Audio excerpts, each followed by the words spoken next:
Welcome one and all to Umami Manga. I'm one of your hosts, Petter, and with me, as always, I've got my co-host, James. How's it going? And in today's episode, we are talking about Volume 3 of Kaguya-sama, Love is War. So yeah, just continuing the series. We've covered the first two previously in the month. And yeah, today it's Volume 3. We're gonna start by talking about the characters. Usual structure, talking about the characters one by one. Then we're gonna talk about the comedy aspect and the romance aspect of the volume after that. So, starting with the characters, we've usually started with Kaguya Shinomiya. Do you want to start there today as well, or? I'm fine with wherever you want to start. All right, cool. Well, so I was actually gonna say because for this volume, I there were actually two characters that weren't Kaguya or Miyuki that I ended up taking the most notes for. But we can go around the usual order anyway. I think that works. All right. So Kaguya Shinomiya. Starting off, I thought it was really fun to see her, just how prepared she was in the first chapter, the umbrella battle, where she had so thoroughly really she checked the bike racks to see if she knew Miyuki hadn't taken the bike to school. And she had to so thoroughly she really had the upper hand there, and it was all thanks to her preparations and her having really Right. gone into that. I thought that was really fun to see. Yeah, that chapter especially shows how, like you said, how thorough and how far she goes to plan these, potential love confessions, if you will. Yeah. And I do think that's something that we've seen in the past few volumes. So True. for me, it wasn't necessarily something that incredibly stood out, but just how almost absurd it seemed, like how meticulous it all was, Yeah. puncturing her own car's tire. Yeah. Oh yeah, that's right.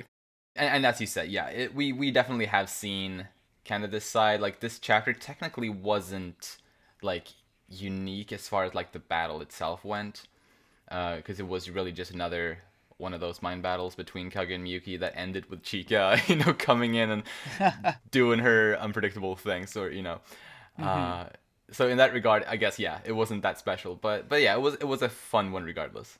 Right. I do think how that chapter ends is special. It's Totally, yes. I mean, it's kind of the first time where they've had anything that's remotely close to being a couple, if you will. I mean, obviously they're not a couple yet, and they haven't gotten to that point. But how it ended with them both sharing the umbrella, even though it wasn't raining. Yeah. I mean, we'll talk about it later, I suppose. But I think it as this chapter said, it was a win for both of them in that sense. Yeah, I mean that's honestly one of the sweetest moments so far in the story. Yeah. I would definitely say, so nice, For sure. so innocent and so sweet. I love For it. sure.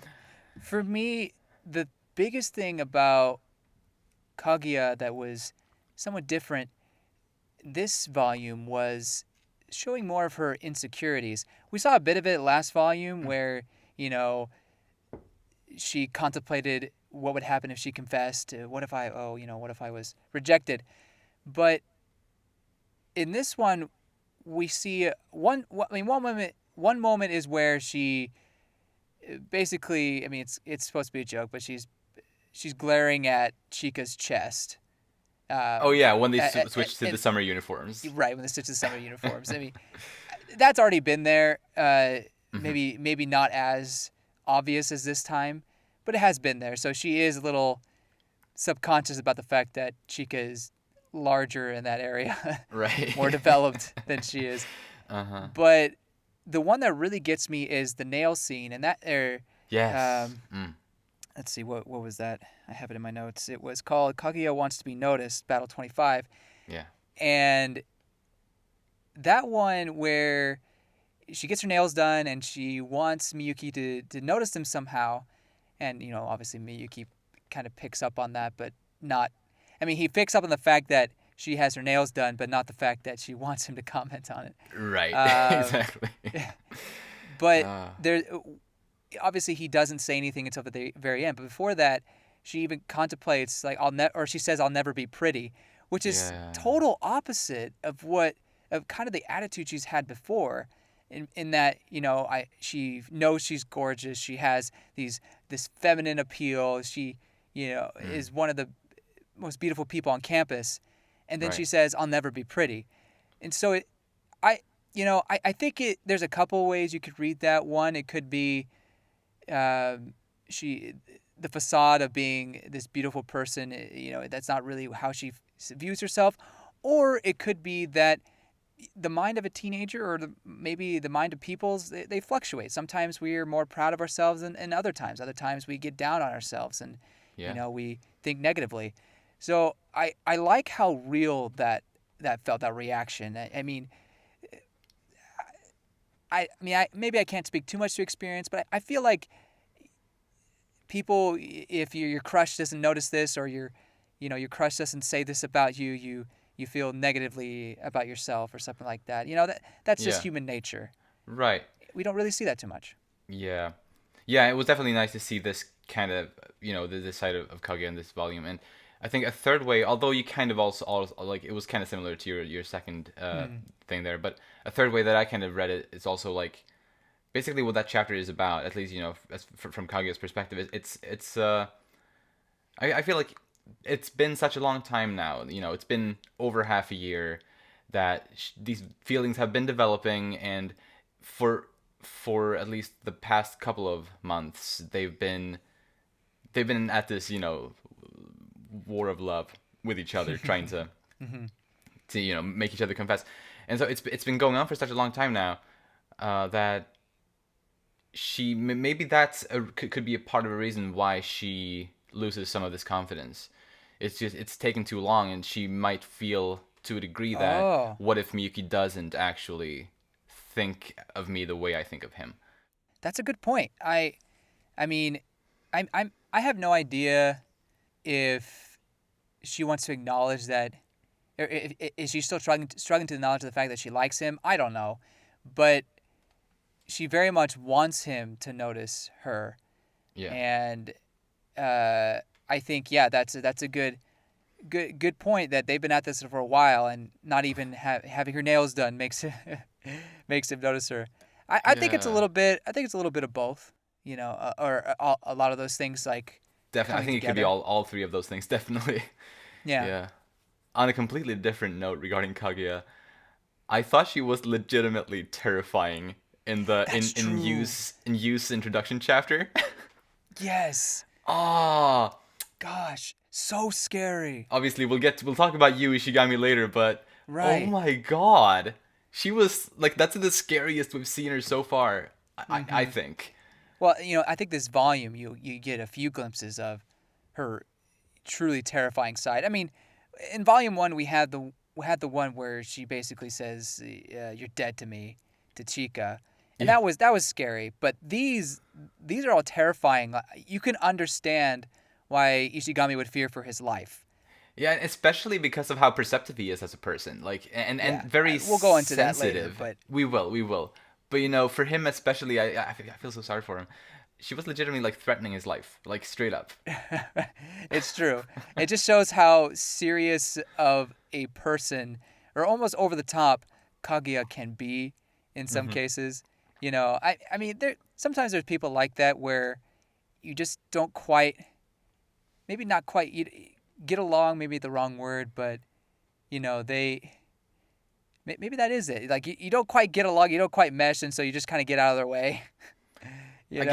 guess, yeah, But then I guess again, so. like, I don't know. I think there is some sort of potential friendship going on there. But anyway. Yeah, yeah, and I mean, when there was a moment in the last chapter, I think it was, when they were talking about the exams, Mm-hmm. and Kaguya says, I can't remember exactly what she says, but she basically like tells you to, focus on his studies, and like, you should definitely study so you don't, have to, you know get among the lower ranks again. Yeah. So like, in a way, she's looking out for him as well. Mm-hmm. Mm-hmm. There's also one moment in this volume where Chika refers to Kaguya, the way she was back in junior high, as like an ice princess. She says she was like an Mm. alien from a different planet, and I thought that was a funny or a nice little what's the word?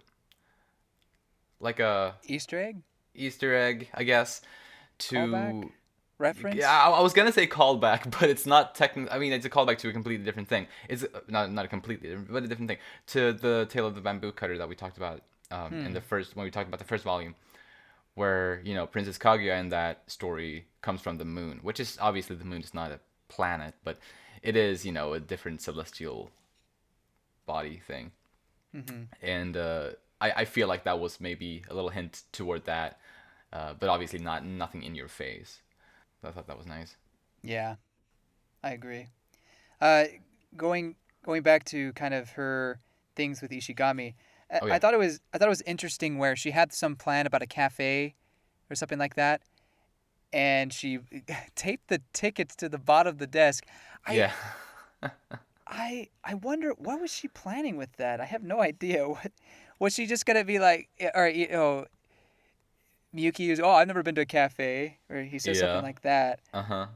and then oh, yeah, she's like, if we had a coupon, what was she gonna do? Oh, I've suddenly found these coupons. Like what? I What? think so. At least Oh, that's how come I on. like. Oh, would you look at that? I found these coupons under the table.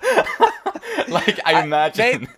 maybe Ishigami did her a service. Honestly, yeah, yeah. She would have probably lost that battle if that had been an actual chapter. Oh my god. Maybe she had something more than our feeble minds could comprehend. True. Um, You never know. but either way, it was funny how Ishigami kind of ruined that, and then yeah, she that stare, that glare she gives him is Yeah. horrifying. Definitely. Yeah. But anyway, Poor little Ishigami. yeah. Anything more on Kaguya? I think that's pretty much it. Mm. I mean, for Kaguya and Miyuki, probably more so Miyuki, I think they kind of took a step back as the of the limelight. Meaning they're still the main characters, but Uh-huh. there's in this volume more so than the past two. There's more people to share the limelight with. And so for Definitely. me, I think there's a few other characters who shined a little more than both of them, particularly Miyuki. But I guess we'll go into Miyuki now, right? Yeah, let's do that. I also don't have too much on him. Mm-hmm. I felt similarly to you about this volume, but yes, Miyuki Shirogane. He, the dork that he is, he invited Kaguya to Yeah. listen to some French sentences like in the earbuds. Oh, that was such an amazing Like um, what a uh, twist. yeah. What's the Oh my god. punchline? Punchline. That was such a Yeah, great yeah, punchline. totally. I oh man. I mean, good for him, right? I mean, he's trying to learn French, like Right, you yeah, for know. whenever they're gonna have a gathering like that again with the French students. But he did kind of ruin his chance, I guess you could say. Yeah, and like Kaguya got legitimately like upset with him. Yeah, you ruined my romantic fantasies, basically. Yeah. Uh, but besides like comedic things, because there was that other chapter where he was trying to get the Kashiwaki's boyfriend to go with it a part time job, which Yeah. was pretty funny. I I think the best chapter and the really one where he has more of a role is the final one, the Battle 30, the Miyuki Shirogane can't lose. Hmm. Uh, one, it's hilarious, but also shows again um, a bit of his insecurity, but also the fact that this exam, placing number one of the exams, is his only way, basically his only way to one up Kaguya, and Yeah. not just one up, but be on the same playing field as she is, at least in his eyes. Uh-huh. If he's not number one, then there's no way he can measure up to her perfection, her beauty, or her just who she is. Her So splendor. her splendor, and so that's a good one. And so I think that chapter was great just to not only see the competition they have because that didn't end up as one falling for the other. They were both very competitive in that, but it just Mm. shows Miyuki um, how he views Kaguya and then how he views himself compared to her. Right. So Yeah, yeah. Yeah, that's exactly. And actually, that chapter got me thinking about. So we learned that at Shuchin Academy, the student council works that the president is elected by the students Oh of the school, yeah. but Mm-hmm. then the student president or the council president chooses the rest of the council, like he personally. Was that chapter, or was that early I in the can't. It was volume? in this volume at least. I can't actually remember which chapter that was set in, but regardless, Yeah. I think it was that chapter anyway that got me thinking about this and like why he would have chosen Kaguya as the vice president because I don't imagine they really knew each other before that. Hmm. That's And a good so point. my thinking about that was, at least as far as I can tell based on what we read so far, is like my best guess would be that he chose her because she was the one mostly rivaling him in grade scores out Hmm. of anyone at the school. And since he's such a he values hard work so much. Like I think he himself is a workaholic and he values that kind of thing in others as well. I think so. I think based on that, I could see him choosing someone else that he supposes works hard, to get Hmm. high scores potentially. That's a, yeah. I think that's an excellent point. I was wondering why he did choose the people he did. That does make you wonder. And I think my first thought was, oh, maybe he did it because maybe he kind of just liked her vaguely, like just thought she was cute. But I think you're right. I think your idea is makes much more sense because I didn't think that would make sense for Miyuki's character just to have a little you just like someone like that. Oh yeah. It makes more sense for it to be, you know, oh she's number two. She's just as good as me at academics. She probably has a good head on her shoulders. Right. Yeah. And she probably already had a reputation, to be honest. So he Oh probably knew yeah. of her. True that. True that. But still, I think that all those factors, or well, minus the liking thing, I think that may be safe to say that probably didn't happen until they got to know each other more. Yeah, and it Um, seems at least based on what we see in like I guess you could call it prologue of the first volume. It hmm seems like 6 months ago when they started having these thoughts about each other, they were already in the student council together at that Yeah, point. yeah, It seemed like. I agree. So that was a good thing you picked up on. So that does make me wonder though, why did he pick Chika and why did he pick Ishigami? Like, how did he know Ishigami was going to be the number cracking whiz or whatever, the budget worker Yeah. that he is? How did he know that? I'll say That this. uh huh. I'm not going to go into the reason behind him choosing Ishigami Mm-hmm. because I know that and I don't feel like I could, it would. Right. Uh, um, That's fair. I'll definitely let you theorize about that though. But I do. I can't speculate on Chiga, and I think my best guess there would be that she's a longtime friend of Kaguya. So maybe if he chose Kaguya first as his vice president, then maybe she vouched for Chika potentially, being like, yeah, I know this girl. Okay. The two of them had been friends for like a while before that. Oh yeah, yeah, totally. And so maybe it was the thing where he chose the vice president, and then they talked about who to choose next. I can see that. Possibly, yeah. Or maybe he knew that Chica. They maybe he knew that they were friends, like Chica and Kaguya were friends. Yeah, I'm he not sure. absolutely. He totally might have known that like since before he chose Kaguya. Yeah, totally. Hmm. What are your theories? About Chica, I honestly don't know. I think my best guess was it had something to do with Kaguya, but I Hmm. was like, what would make Miyuki want to choose her, other than maybe looks? I don't know. Like maybe he was like, okay, let's see, who would be a great harem for me? Oh my god. There is a part of this in this volume where Uh he's like, huh. for a brief moment, uh, Miyuki enjoyed his harem, or Right. like he was in a harem. I Right. feel like Yeah. uh, Yeah. Like it's fair for him to have enjoyed that for a bit, but overall, as a character, I don't think that's anything like that. That no, he divulges in. yeah, Uh, I understand that may just be just one of those wild fantasies that r- I don't know.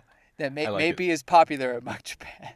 Anyway, Yeah. uh, Ishigami, I'm not Mm. sure. I'm still not sure why he chose, other than potentially he saw his potential for this kind of thing, and maybe they have some sort of background with each other, but I couldn't tell you what that would be. I mean, Ishigami's dad is a toy president of a toy company, and Uh-huh. then what what is Miyuki's dad? He's I mean, he doesn't come from like that special of a family, right. like or Yeah, like yeah, that yeah. like high up or like prestigious or like anything like Exactly. that. So it doesn't seem like they would have been childhood friends, at least through their parents. So I don't know. Mm. I'm not sure, but I'm glad that we do get more information about that later on. So looking forward to that. Yes, as do I. Very, very much so. And I also want to touch a little bit regarding Miyuki on his complete inability at playing volleyball, and just it's Oh implied yeah. just sports in general just does not Mm-hmm. like he struggles with it immensely. Not because he's out of shape or anything like that, but just because he just it He's uncoordinated. he's on yeah exactly. So I thought that was like interesting. We've talked about this a bit in the previous volume discussions where Miyuki basically nothing comes naturally to him. He has to like study or practice everything a lot to be able to eventually get really really good at it. But that's Mm-hmm. only because he practiced it so much. And it's true for his studies. It's true for his for sports too. Yeah. Although potentially sports are a bit harder for him than like academic subjects maybe, or maybe it's just the fact that he knows how to study. Like that's something he's Mm-hmm. learned how to do, so that goes easier potentially.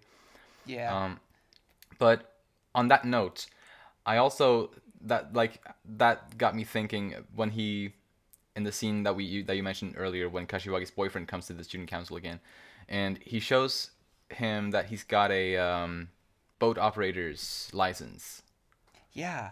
That was so random. and yeah, totally. But he says that it was pretty easy to get it, and I wonder if that was a lie.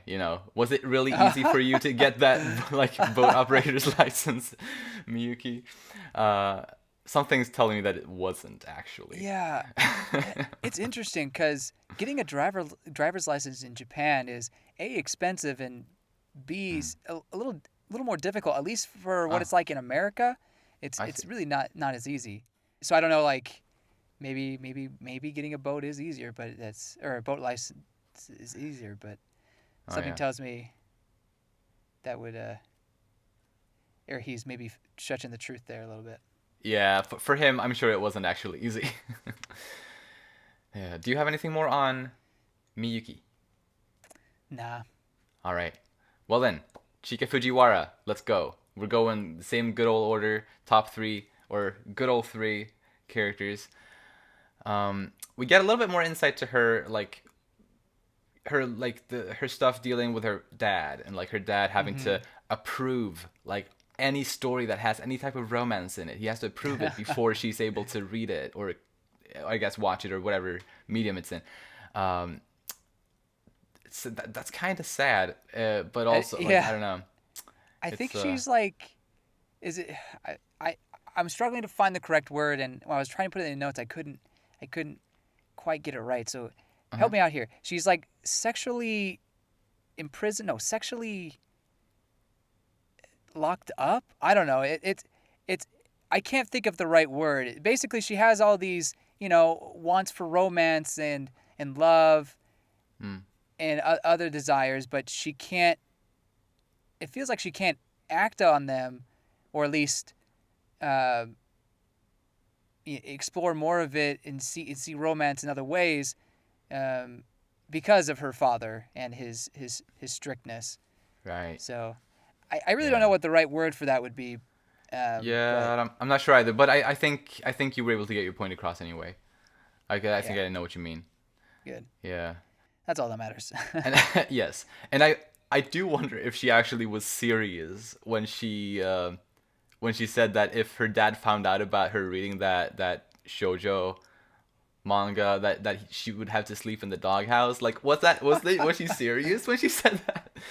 Or I I hope she I think wasn't. part of it is true. Like she would be incredibly in wait. She would be an incredible amount of trouble True. if the dad found out. Now, if that meant she would have to sleep in the doghouse, I'm not sure. Um, Real quick, since you brought it up, that Uh-huh. part in the chapter, there's a moment where Kaguya like kind of thinks about what she said, Oh and then yeah. Chika clarifies what. Sleeping with But Pizu or with her right, dog. right, but then Kaguya's like, oh, I have no idea what you're talking about. Is she playing dumb there? Because yes, I understand like she just found out, about sexual Right. orientation. But she was thinking about that phrase. Why would she suddenly think about that phrase unless she was thinking of something inappropriate?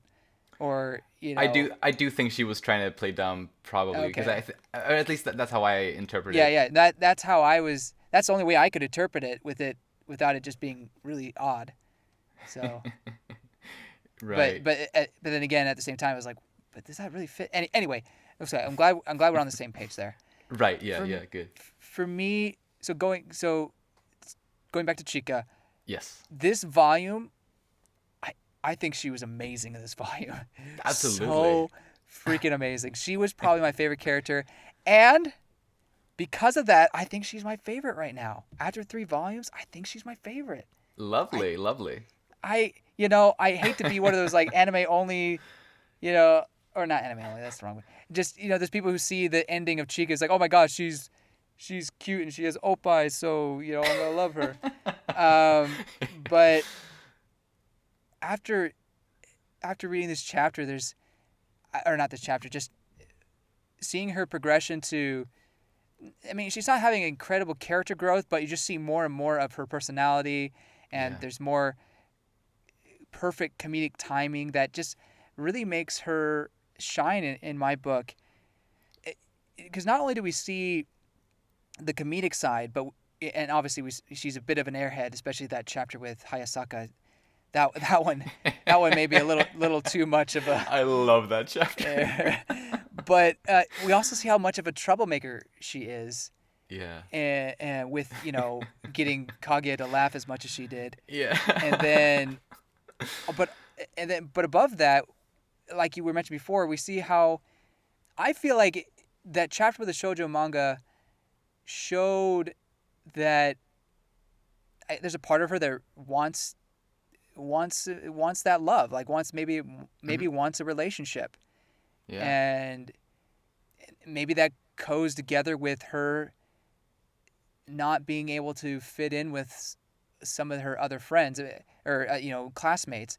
Now, Right. obviously, before she was really only talking about you know female classmates, but I think that goes to the boys as well.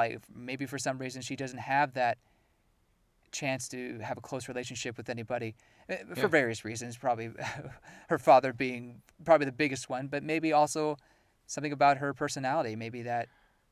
that gets her into trouble. Yeah. No, I Um, think she's been affected, like her mhm. personality or just her, like she has been affected by the way her father, you know, deals with her and like the shelteredness and strictness at home. I Mhm. think that has affected her possibly to the point where she has a harder time getting close to other kids and like other Mhm. classmates and stuff like that Right. potentially. Totally.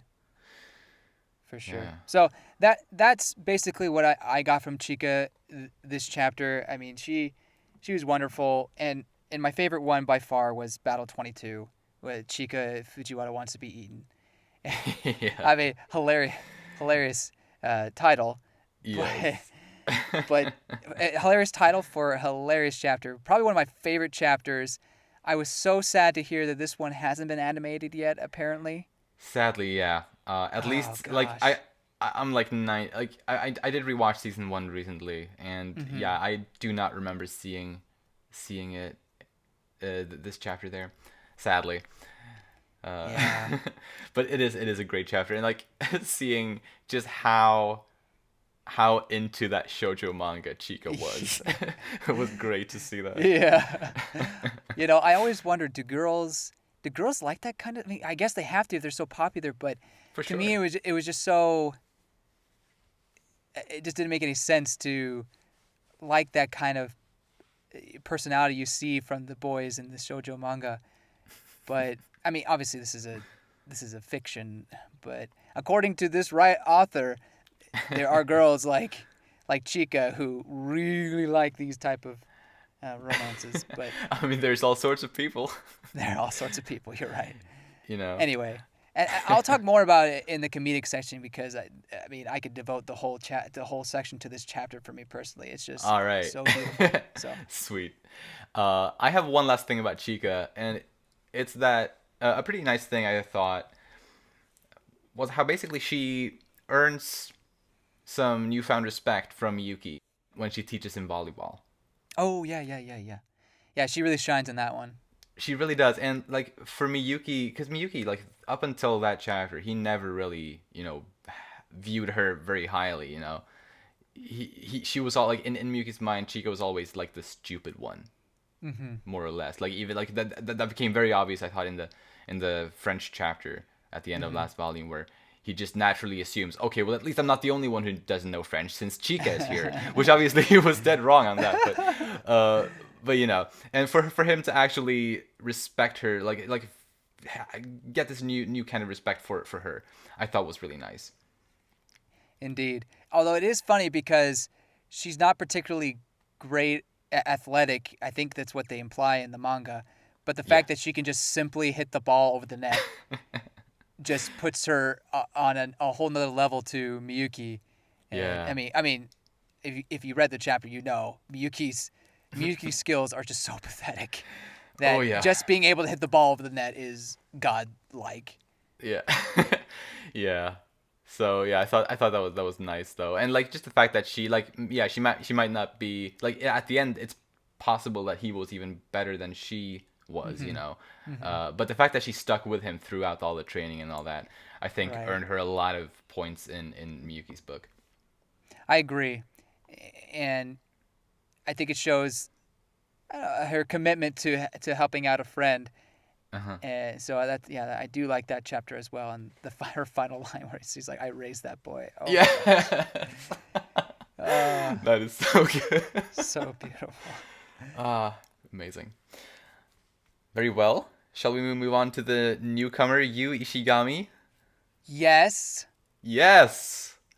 So just first off, I just wanted to like just touch on his introduction, like the first page, like the first chapter he's introduced. Immediately he's like, "I want to quit the student council." Oh man. And obviously that was because of these death stares that we talked about a little bit before from Kaguya, that he noticed, and that he also noticed those glares from Kaguya on Chika, which like we as readers have noticed those throughout the previous Mm-hmm. chapters, obviously, and it seems like seems like Yu has also picked up on those, and he even notices like the looks of I guess desire on like that Yeah. Kaguya has toward Miyuki, and like even that's something that Yu has noticed, and like or like he to him it looked like a hunter kind of watching its prey, like something like that was how he described it. But obviously we know that it's because she desires him in a Mm-hmm. romantic way. But yeah, I thought that was a really nice introduction chapter to him, because we get this understanding of how perceptive of a person he is, and how he notices things that most other characters don't really pay attention to necessarily. Yeah, I love how observant he is, especially compared to most of the other characters. I think Hayasaka is pretty observant herself, at For least sure. I in mean, she's terms. like trained in that sort of thing, kind of. Mm-hmm. Especially in terms with Kaguya. So Yeah. so there's that, but of all the people in the student council, it does seem like Ishigami is the most observant, especially compared to Chika, who's kind of an outside player. I mean, Chika has her moments, but I do think that Chika's a little more oblivious to this whole love battle between Kaguya and Miyuki than say Ishigami is, because there was a moment Yeah. where he suspected that Kaguya maybe had feelings for Miyuki, but I think I don't know if he necessarily suspected it. he says that. I could have sworn he said that. He said that he thought they would have been a good match. I think that's Oh, what he that said. yeah. And that's why he asks her, Uh-huh. "Do you like Miyuki?" Yeah. So I think he did suspect it, but then when she said no, he's like, "Oh, that's a shame. You guys would have been a good match." Right. Uh, but yeah, like it is definitely he's the perceptive one because, as you said, Chika isn't really, she is oblivious to it, and we even have kind of proof to that in this volume, in the volleyball chapter where there's a point like toward the end of the training, I guess I think it is, where basically like the Miyuki and Chika talk about how Miyuki wants to keep training, and Chika understands that it's to impress someone, probably a girl. Like she assumes that, and then and you know, she asks like, who is it? Like who are you? Who do you want to impress? So she apparently doesn't know like about that. Um, that said, though, like even though yeah, she isn't the perceptive or observant, like Yu Ishigami is, but but I do think still that Chika has another kind of way of maybe not being observant, but being able to kind of understand people in a different way that maybe the other characters don't necessarily do. Do you know what I mean? Yeah, yeah. But yeah, back to Yu Ishigami. When Miyuki, I think it's also in the first chapter with you. When Miyuki brings up the idea of, you know, he tells you to, like, you got to be able to trust your friends. And Yeah, I did like that. you seems pretty taken aback by that. Mm-hmm. So yeah, it seems like that's something important for his character, something that maybe he has struggled with in the past, maybe something he's still struggling with. I mean, yes, it definitely is something that he's still struggling with, but yeah, it seems like there's something there. Just wanted to point that out, I guess. Yeah, no, I agree. That moment did make me think, why, Good. that's going to be important for him, even as Kaguya stabs him or threatens him. Yeah. Oh, I felt so sorry for him. Like, oh man. He just wants friends, or wants Chika. He needs friends, supportive friends, He and does. right now he just has basically only has Miyuki and this murder lady. So Yeah. Yeah. Can I just say this chapter is so well done because Uh-huh. it's a great way to introduce Ishigami and his personality. And as a reader, you're thinking, well, okay, Kaguya wouldn't kill anybody, and then she comes out in blood with a knife, and you're like, what the frick? It's so well done, from really. a comedic timing. Yeah, and also the fact that you had these thoughts like, oh, she's gonna kill Chika next. It's like, and then of course Chika is the one who comes in with a knife in her chest. It's like, oh no. It's so true. And during the whole time, he's like, "It's a trap. It's a trap, Miyuki. Don't believe it." Yeah. Oh my god. Yeah, it's so good. So great. The other chapter that's kind of Ishigami focused is where they're talking about the budgets. Yes. And when they start talking about the budgets, and they go on to art, they talk about archery and whatnot, and obviously that's hilarious. Yeah. One of my favorite scenes. Yeah, we'll talk about later. So much laughter. Yeah, but what I like about it is how naturally the conversation goes from one topic to the other. Oh yeah. And you see how Ishigami thinks and how jealous he is of the guys who have a boy or a girlfriend in the in the sports thing. And then he goes on to they talk about budget and they talk about the archery thing, and then obviously he leaves to go hang himself. But Yeah. that's sad, but no, I just felt the conversation was very natural, and usually how the chapters go is they'll have one topic and they kind of stay on that topic. At least in the first volume, it was like that. But as we go along, I feel like the topics are changing as you go along in the chapter. Like it's becoming more fluid and more Definitely. conversational like. So I don't know. Just something I noticed more with Ishigami being there Yeah, in yeah, the no, past. absolutely. Like that's definitely one thing. Like the chapters flow more naturally and don't feel like each chapter isn't necessarily just about one thing necessarily. Mm-hmm. That's definitely something that kind of it moves toward that direction more as the series progresses. But also just the fact that like going from one chapter to the next doesn't feel like, oh, that was one chapter and that's the next chapter. Mm. It does become more and more like, um, well, less episodic. It feels Yeah. less and less episodic, I suppose, and like as if like the grand big story, moves Cool. along, Looking forward uh, to it. more so like that, yeah. And actually, I also of course loved that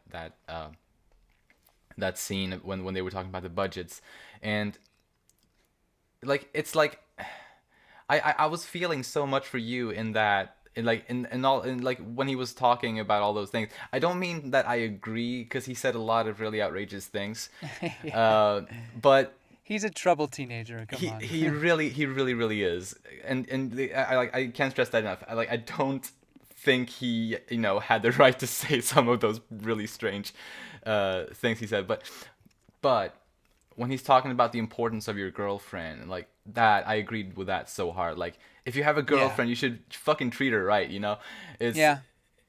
that's something I felt so strongly for, and I feel like he has this strong sense of justice. Mm. And I adore that about him. Like he's such a kind soul and like such a good kid. I value that so much in him. Mm. I totally agree with that kind soul. I never thought about him being someone who values justice so much, but that makes a lot of sense. At least based on just this chapter, I think Mm. that does make sense for his character. So that's a good way to put it. I Yeah, like that. it's like he wants like everyone to be treated fairly, and like Mm-hmm. that that's what I kind of was able to take away from this specific chapter, at least from this volume. Right. I think it's also a little bit of, you know, it's unfair that these guys who don't treat their girlfriends right have girlfriends and then I don't. Like, come on. Absolutely. Yeah, that's also a I big think it's part of a it, little bit of that, for sure. but I do agree that it's unfair to the girls. It's we live in a Mm. society where the sports people are, but the jocks are more desirable than the nerds and whatnot. Yeah, yeah, that definitely. There's both jealousy and like some kind of righteous, uh, Desire. just like yeah thing. Yeah, so it's a mix of good and bad things, I suppose. But I definitely I feel it so hard, with the especially like the Yeah. yeah I guess Treat your girlfriend right. Yeah. or anyone in general just treating Hmm. people right. Yeah. Uh, and yeah, that's one of the reasons I love Ishigami.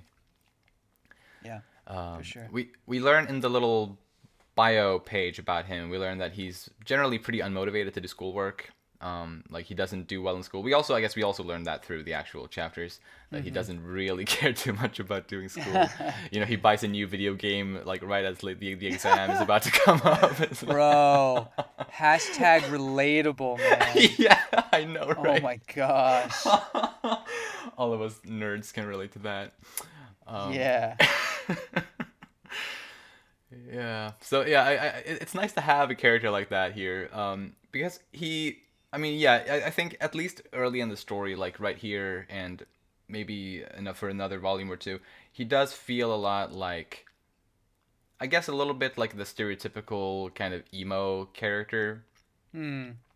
But at the same time, he does have, like, obviously not too much yet, but he does have this thing we talked about, this like sense of justice and wanting everyone to be treated fairly, like that kind of thing.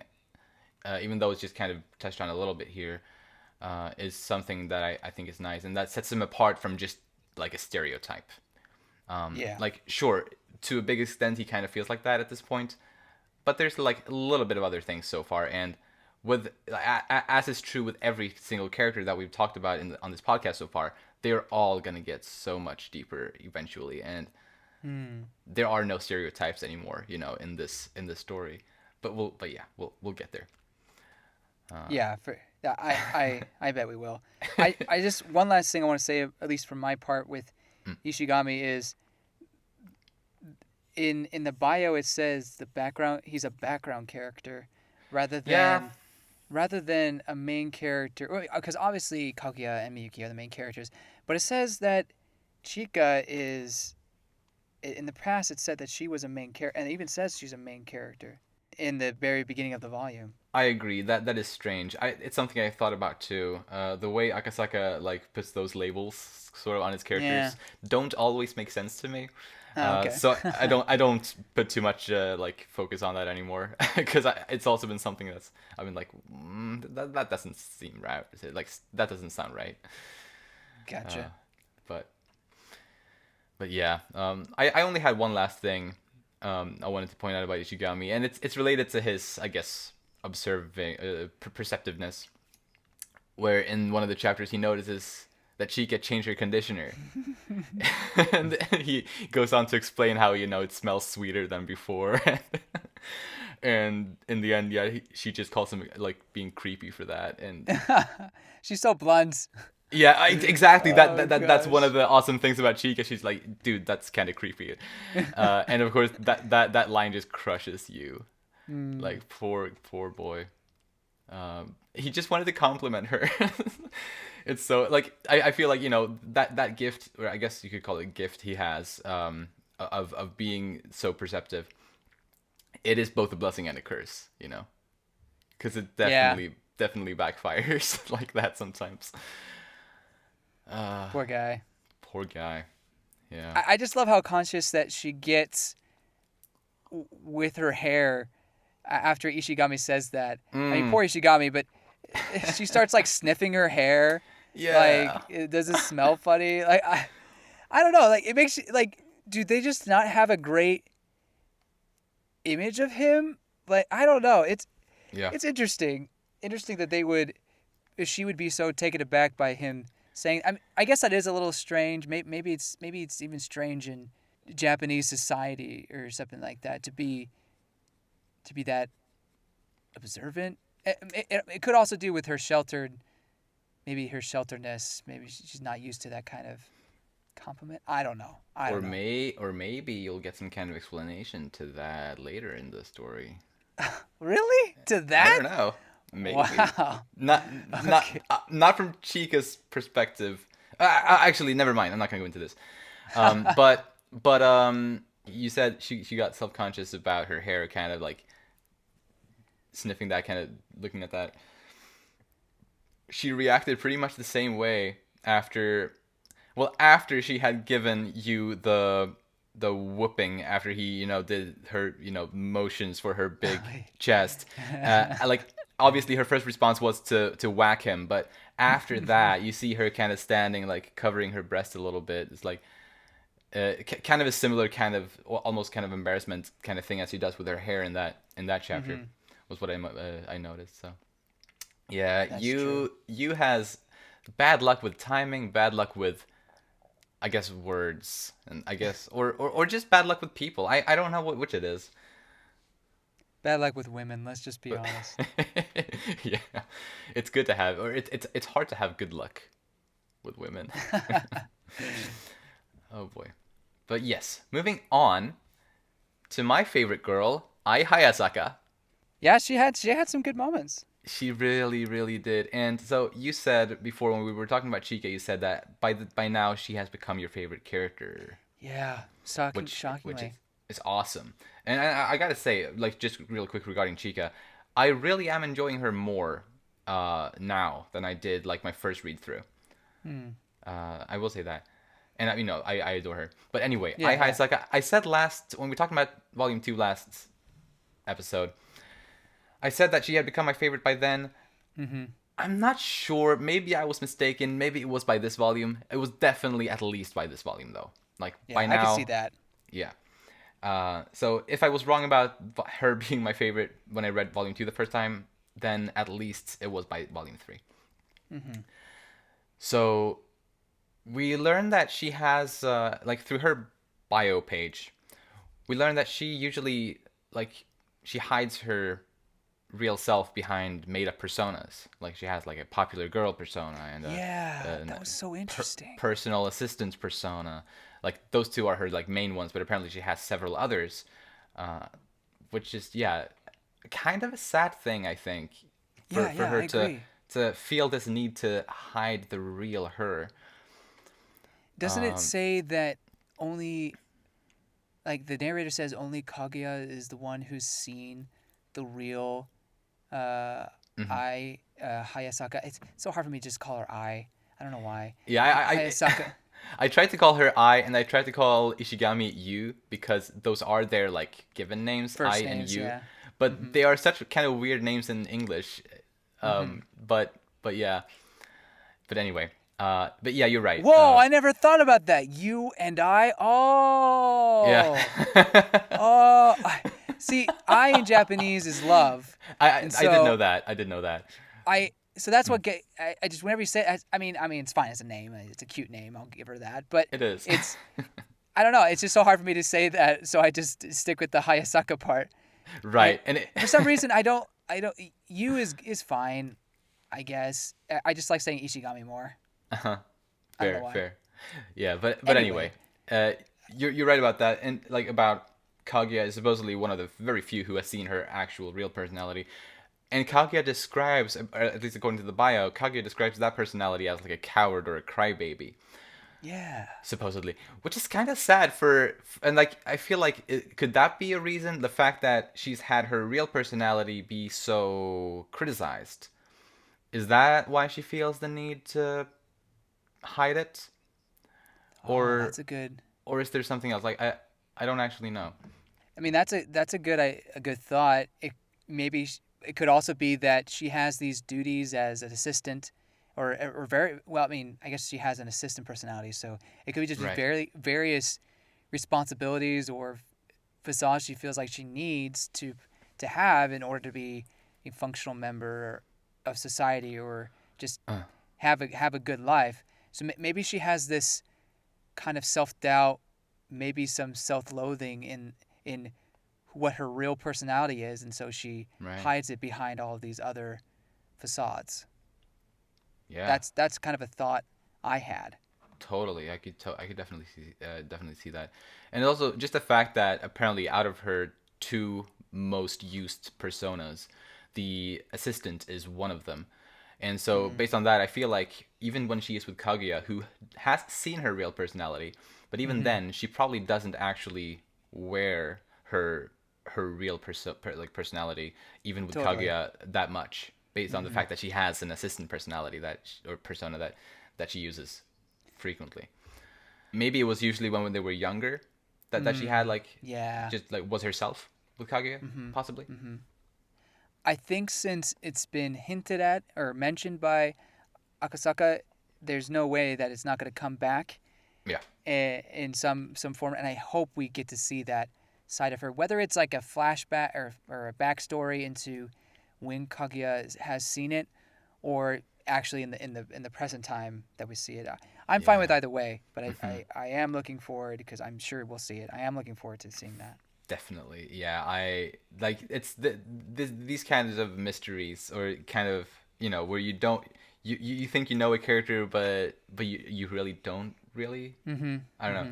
Mm-hmm. I enjoy those kinds of things a lot, and I mean that's part of why I think Hayasaka is such an interesting character. But something strange about her is like she's been working as Kaguya's assistant since she was 7 years old. Yeah, That's crazy. that is crazy. Is that even allowed? Is that child labor? I have no idea, man. Like that's so weird. I guess we shouldn't think about it too much. I suppose. I don't know. I guess it's the family business. Yeah, I mean But somehow, I don't yeah. know. I don't know how that works. Because we learn in this volume that like back in probably like feudal Japan or something like that.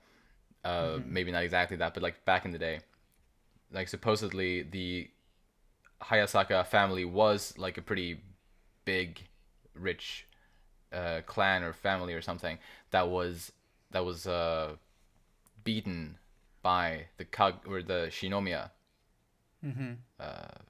people, and since then they've been serving them like very loyally like that.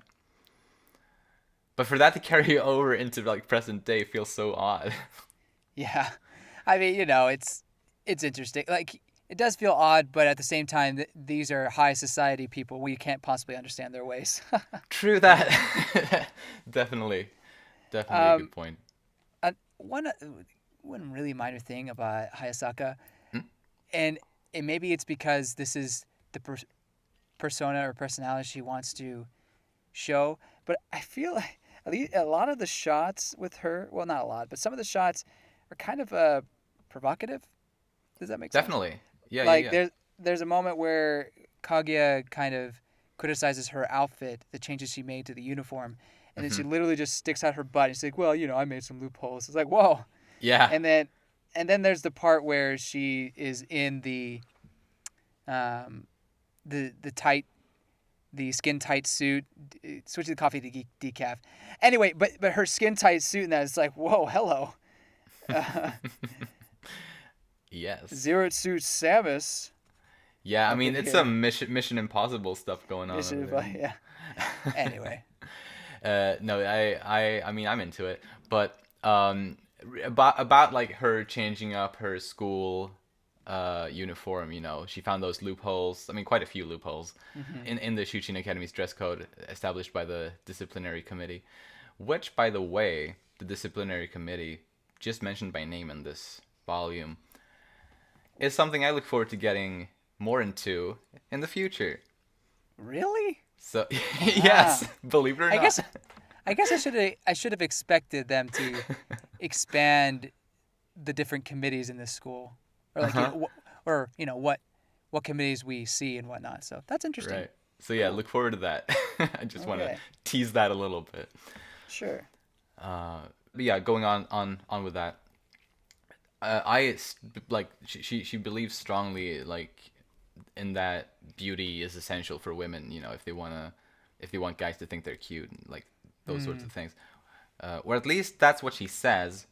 We talked Mm-hmm. earlier that she uses personas in different ways. We don't know really when she is in which persona and when she speaks the truth or when she speaks her mind. That's a good point. But at least what she says is that it's essential for women to make themselves as beautiful as possible, and that's something that she believes in. Yeah. But it's also mentioned that she and Kaguya are essentially like sisters due to having spent so much time together, since childhood. Mm-hmm. Uh, while at the same time, obviously, still having this mistress-servant kind of relationship as well, of course. Yeah. But we talked last time a little bit about what actually are they to each other. Mm-hmm. Like are they friends? Like, but yeah, if they do have somewhat of a sister dynamic, that does make sense. Right. I agree. Definitely. Mm-hmm. Anything more on I? Not really. I think she kind of plays the straight man in a lot of these situations. I guess not so much the nail one, but especially in her chapter, she's basically there to comment on how outrageous Chika is. So, Yeah. uh, I hope we get to see. I really hope we get to see more Hayasaka in her just natural habitat, or Definitely. in other circumstances besides babysitting Chika in a way. Although Yeah. there was that one part where they were talking about like Pokemon Go, and then Yes. she basically tricks The the headmaster. the headmaster. Thank you. Into going to the gym to find a Pikachu, which was pretty great. I like Yeah. that scene. It's Yeah. Oh, yeah. That was really funny. just And pretty great. so my last thing I just wanted to say about she's on the front cover of this volume, and I don't know if you have it in front of you right now or Yeah, I not. do. So just a little thing I think is pretty nice with this volume, and in regards to her multiple personas that she assumes. If Mm-hmm. you take your hand, you cover her right eye, I saw that too. She looks like just a cute, happy girl. And then you cover Hmm. her left eye. She looks like really like devious and like, ooh, she's got something fishy up her sleeve. And I think that was a really like nice way to draw her for the cover and to really like show kind of what she's about. For me, I had the same thing, but for me, it's more like you get the one side that's the popular side, and then the other side is the servant side. So if you cover up all her mouth except for the one side of the mouth that's where the more squinted eye is, it's there's no smile there. It's just flat, so you kind of expressionless. So that reminds me of her assistant side. True, true. So that's how I interpret it. Right, Um, and it does make sense. It does make sense, and the fact that those two were the personas mentioned as her two primary ones. mhm. So yeah, you're right. That's probably the case. But you do bring it into points like you say there's something devious about the other side. So it's like Maybe. that does make me think. Maybe. Anyway, All right. So I think these were the major characters that we've talked about now from this volume, but there are definitely a couple of small ones that I want to talk a little bit about as well. So we have Nagisa Kashiwagi. She comes back oh yeah, slightly. very Uh, slightly. she's like in a holding hands with her boyfriend, and she is in a panel where she's, I think, really sweet little panel where she is helping her boyfriend study because Mm, she, at least on the exam before the one that was in this volume, she yeah. was the fourth. She was number 4 Mm-hmm. from the top. Yeah. So she was like one of the top students in the school.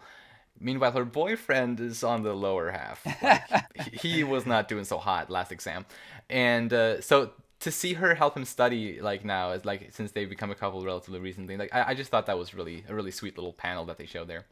It is. Uh, I agree.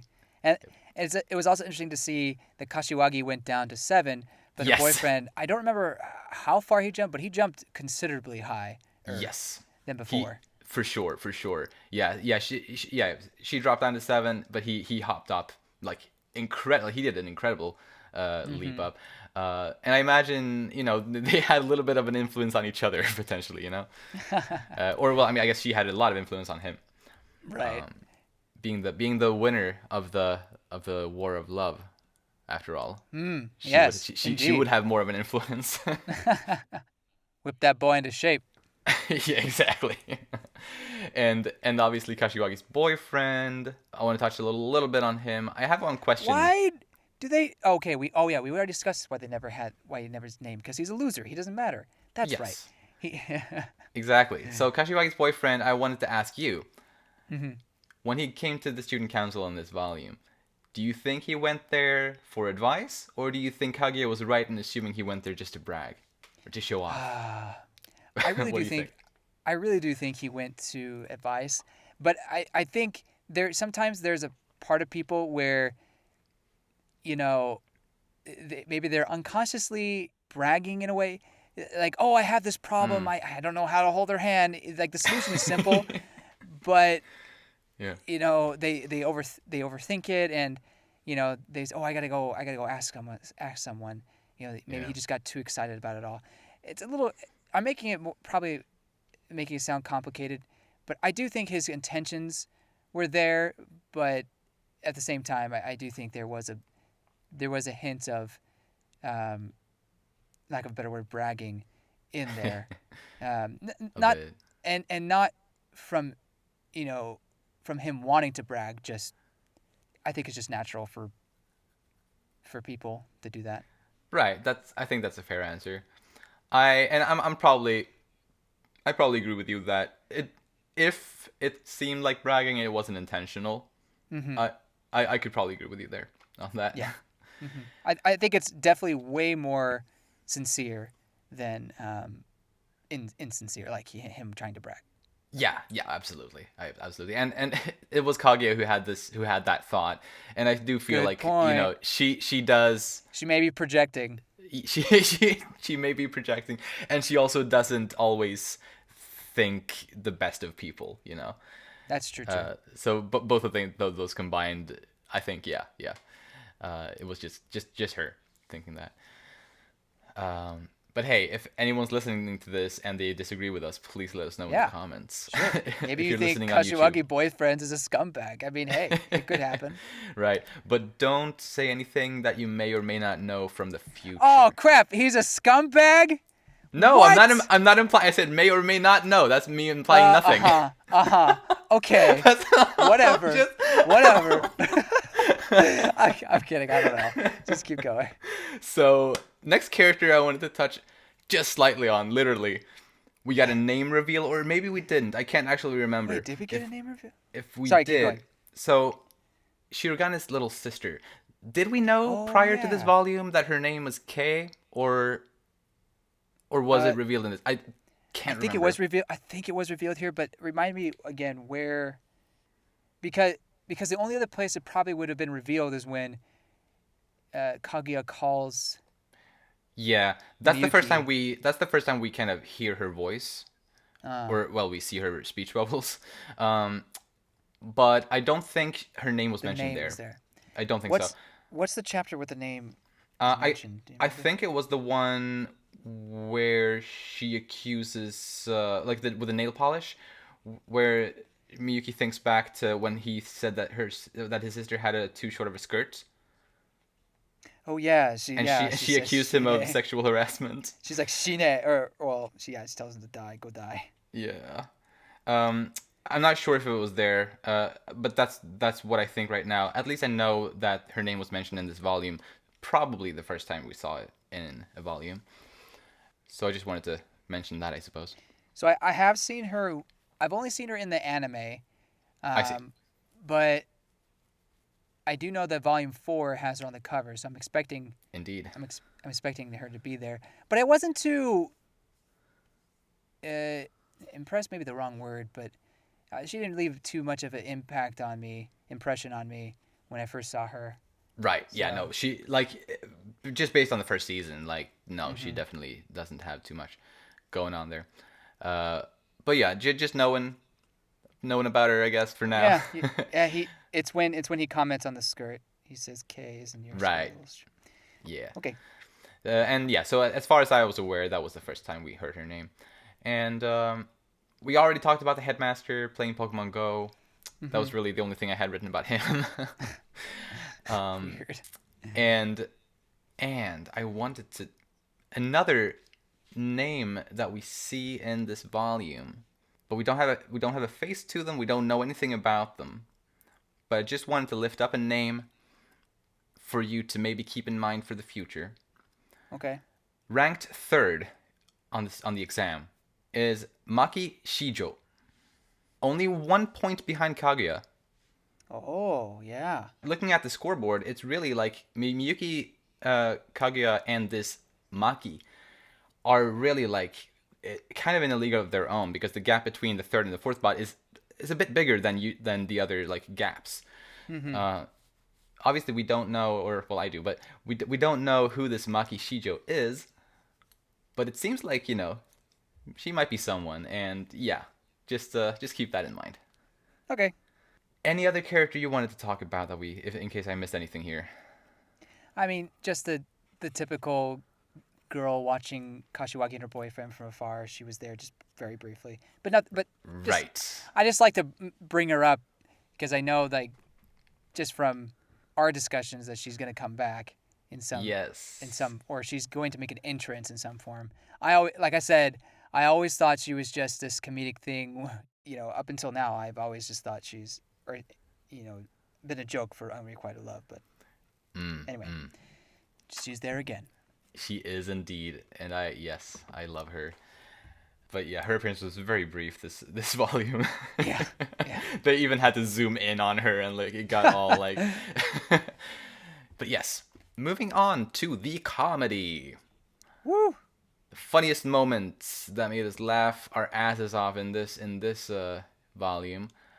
I'll start with mentioning that when Kaguya and Miyuki both pretended that they forgot their umbrellas. That is pretty great. I thought that was really funny, and like I think before the point when Kaguya starts to get kind of very much the upper hand, and like it moves to to the climax where Chika shows up. Like before that, when it's just this really like just kind of awkward situation, and you don't know like, okay, well, how are they gonna get out of this one? And then it turns out that they both actually have umbrellas, and it's really funny. For me, that chapter, I mean, it's funny the whole way, but it gets even funnier as you go, because you get Miyuki's expression of basically being caught in his own lie, where she's like, "Well, then why did you take the train today?" And he's like, "Oh, Yeah. Oh yeah, you're right. his eyes go, it's so good." And then the next part where she's getting her like death stare, not death stare, but just like, I don't know, what you call that stare, but it's terrifying. Yeah. And she accuses him of, how would you not, or he basically accuses him of hearing the weather forecast, and his face is looking like that.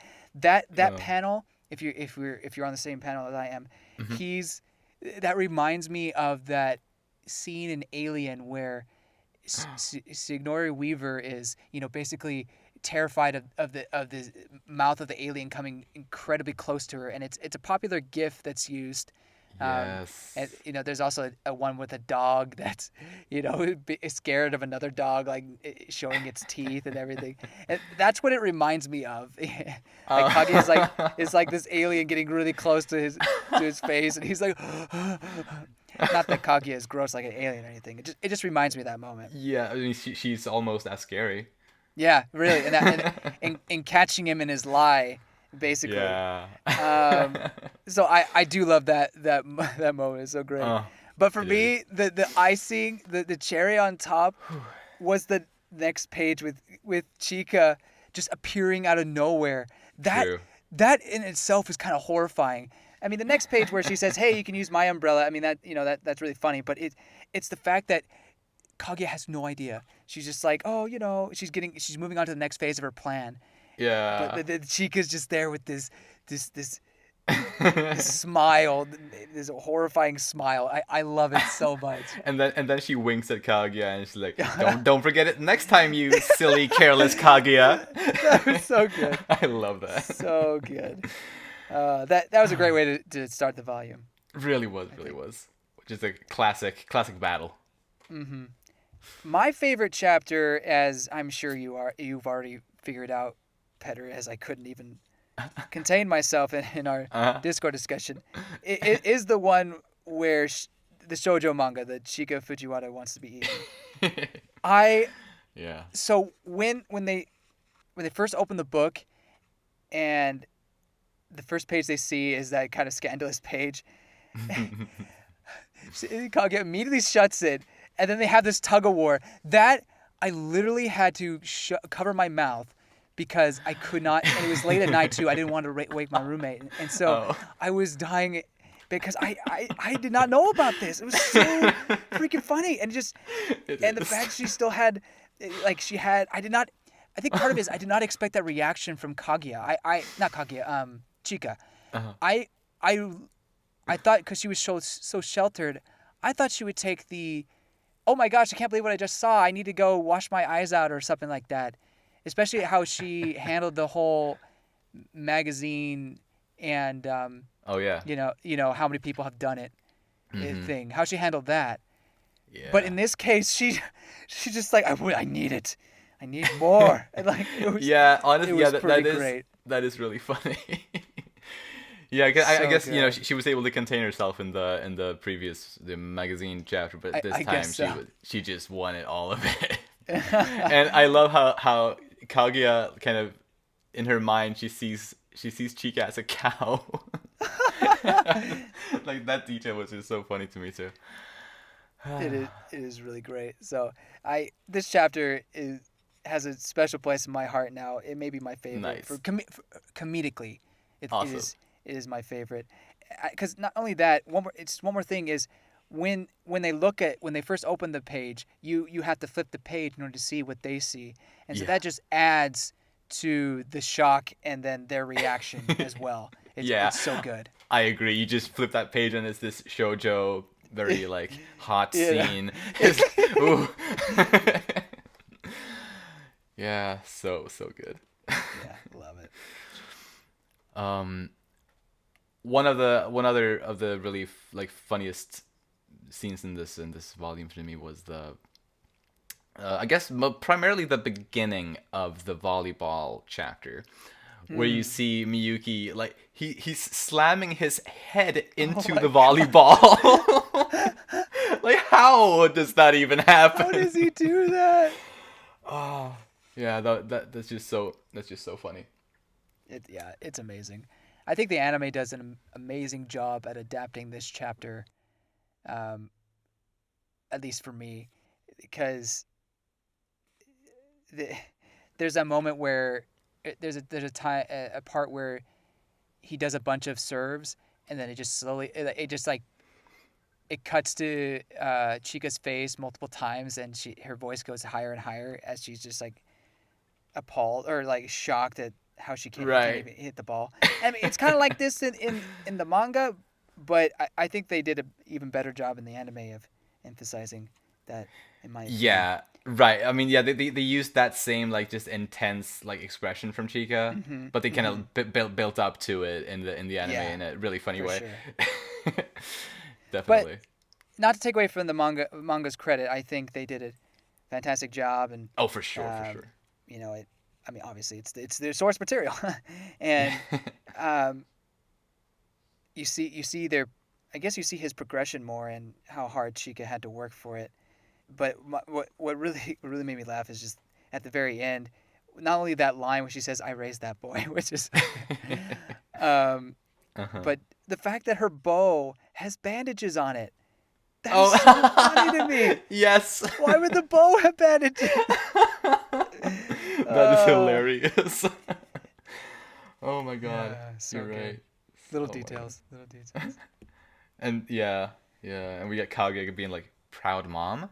Ha ha. That's how she says it in the anime. It's so great. So great. Really. And Wiener. Oh yes, we can't forget Wiener. That is also so very good. That's also very well done in the anime, might I add. So good. And I feel like maybe a reason why they didn't adapt the shoujo manga in the anime, what might have been because they felt like it had some of the same, I mean, obviously, definitely, they don't have the exact same stuff in them, but it, in a way, has some of the same purpose as the Wiener chapter, in the sense that, or at least the way I see it, is because both really only in one level actually, but in the way that I see that they do kind of match each other is where it's about Kaguya having learned from the doing it your first time chapter. You know, she's learned from that, and she's actually by that point she knows more about those sorts of terms and those sorts of things in general, so that she has been affected in a, like, you know, in a way, like she has in some way grown in that front. But yes, like the Wiener chapter is hilarious. Like, because we got Chika, you know, just start like teasing Kaguya with it. You know, her dream came true. She got to see Kaguya laughing her ass off. And then Miyuki comes into the room, and she's like this thing where she tries to get Miyuki to say it. It's also so funny. She's so devious. She really is. Especially like when she gets excited, when she's like really into it, she can really like go far. Her. What I love about this chapter is that first page. It starts so innocent, which is I just would love to. I love seeing you laugh, and then, you know, I would love to make you laugh hysterically. Yeah. And unbeknownst to her, she finds that way so quickly, and it turns from a sweet innocent desire to a, you know, devious little mischievous thing. You know, it's so funny. Yeah, but I think honestly, I mean, the whole chapter is hilarious, but I think the funniest part of it to me is the very end of it, after Miyuki runs out and he's calling her a pervert. And then we got you on the other side of the door hearing like Kaguya and Miyuki, or Kaguya and Chika talking about it. Like, it makes it sound as if though Chika has a penis, basically, and that's just so funny. It just kills me. So I love it. He's just like, so do you really have one? Yeah. Oh my gosh. Oh, Yeah, the amazing. timing. Like, used It's so timing is good. always. And speaking of used timing, when he's, you know, making the gestures for Kaguya's and Chika's breast size. Yes. Oh, that also just kills me every time. Oh, We got it Miyuki being kills like, me. "Dude, stop it, dude!" Like Miyuki trying to warn him. Oh my Oh, gosh. And just I think it trend it my memory is tainted because of the anime, right, but right. it's I do remember how they did it there, but I do like the timing of her of Chika getting coming into the conversation and then making the fan and then wailing on him. Yeah.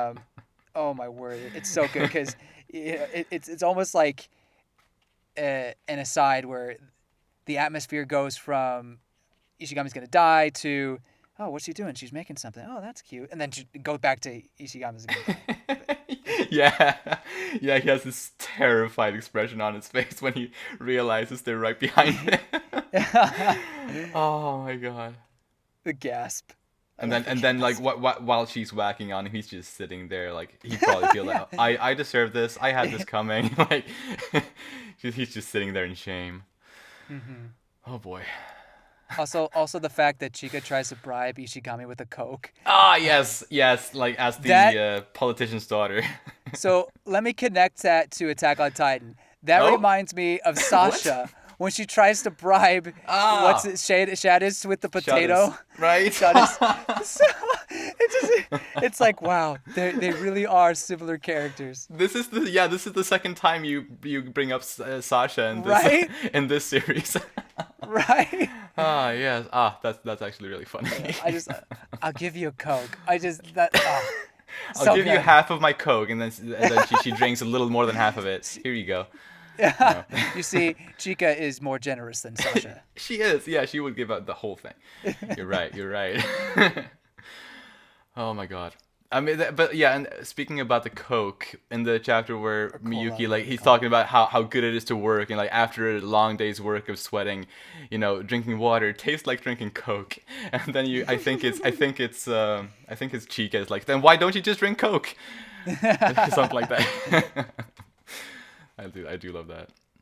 Oh yeah, and I think the last really funny thing that really got to me was the chapter we talked about it a little bit with I and Mm-hmm. Chica, Mm-hmm.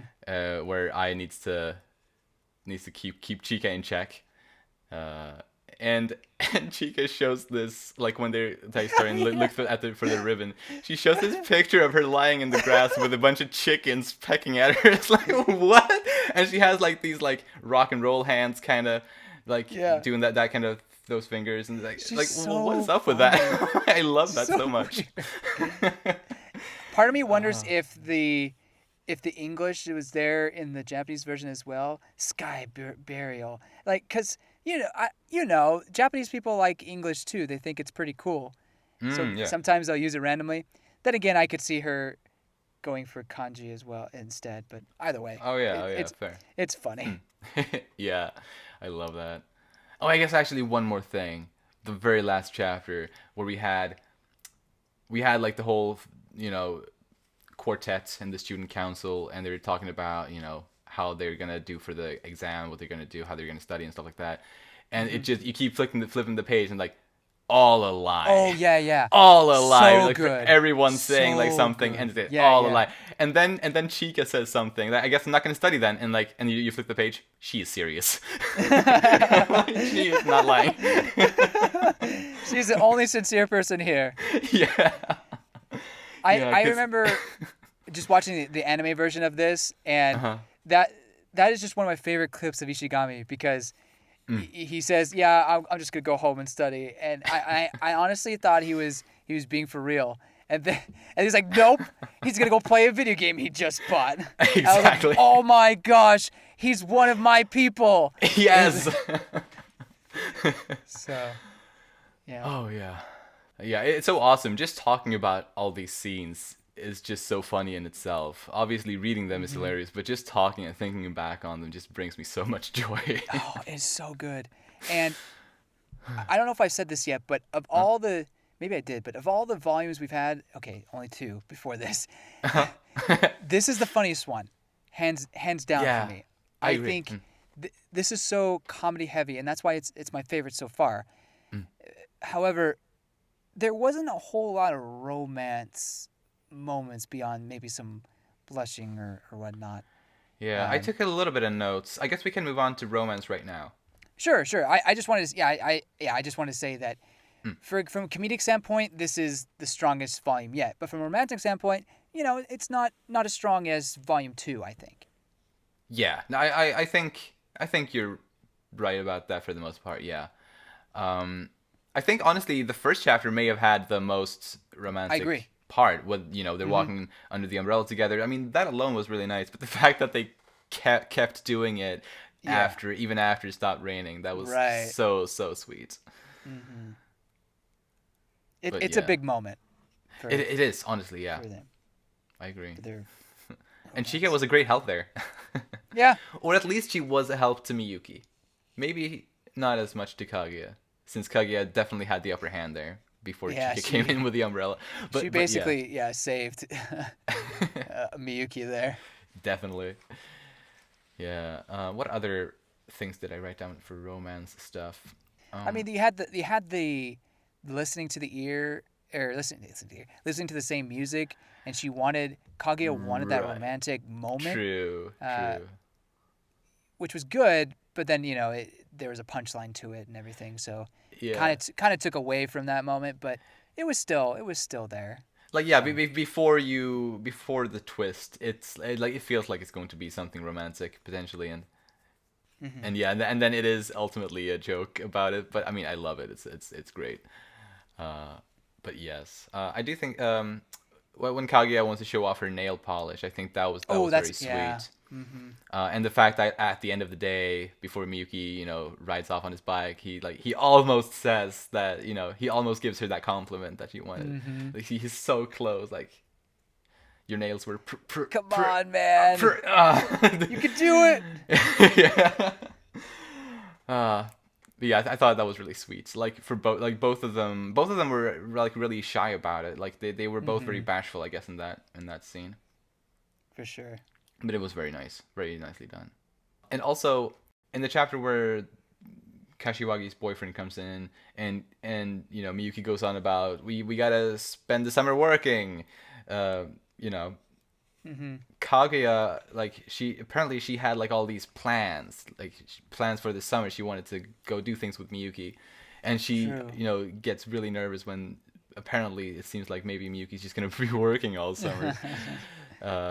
Obviously, it works out in the end for her because she and well, mostly thanks to Chika, Uh-huh. they're able to get Miyuki back on track, sort of. Yeah. But I thought it was nice to see that apparently Kaguya has like made a bunch of plans and stuff. Yeah, that's Mm. sweet. That's sweet.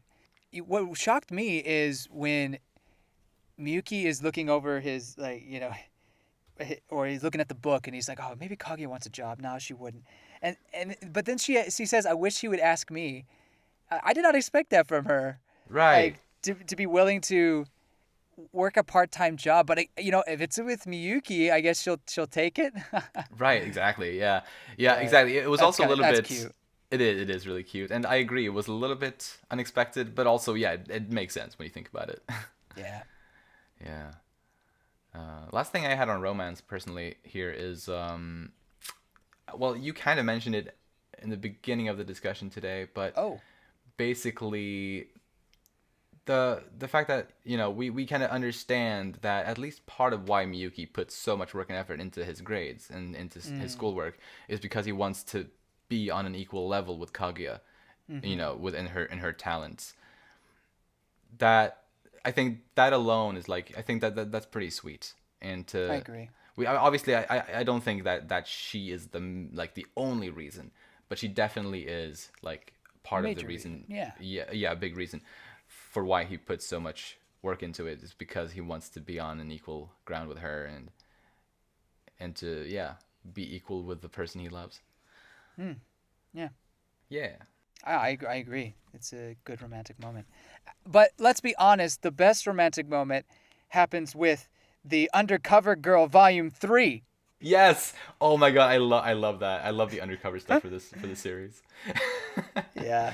uh, I like how creative he's being with those. It's pretty great. really. Yeah, Volume 3 and just this mirror effect kind of on, on it. That's so good. So I guess that's it for the actual volume discussion. Yeah. We both already share our favorite characters up to this point in the story. Mm-hmm. Do you want to update your wish for who to confess their love first? I think I'm still hoping for Miyuki to do it, but Mm. so Team Kaguya. Right, right. But I mean, I I mean at this point I could take I'm okay with either, to be honest. Right. But I do think it would be sweet if Miyuki were to do it. Again, I do think Kaguya has her pride, but Miyuki's not unprideful either, and No, and they're both especially with way too this. prideful. Right. Well, especially with this chapter, we see more of Kaguya's insecurities as well. True. So I think before we mainly only saw Miyuki's insecurities. So I think having confession would be good for both of them. But in the end, I mean, I'm still on Team Kaguya. But Gotcha. we'll see. We shall, we shall. Yeah, I guess that's it for the volume discussion of Kaguya-sama Love is War Volume 3. Thank Woo. you to anyone who listened. You can find James's stuff on Intensity on YouTube, where he covers video game topics. He streams video games and talks about, kind of video essays on different video game topics. You can find me as Leon Morris on YouTube and SoundCloud, where I share all of the music that I compose and produce. And thanks again for listening. We'll see you in a week or two for Volume 4. Bye-bye. See ya.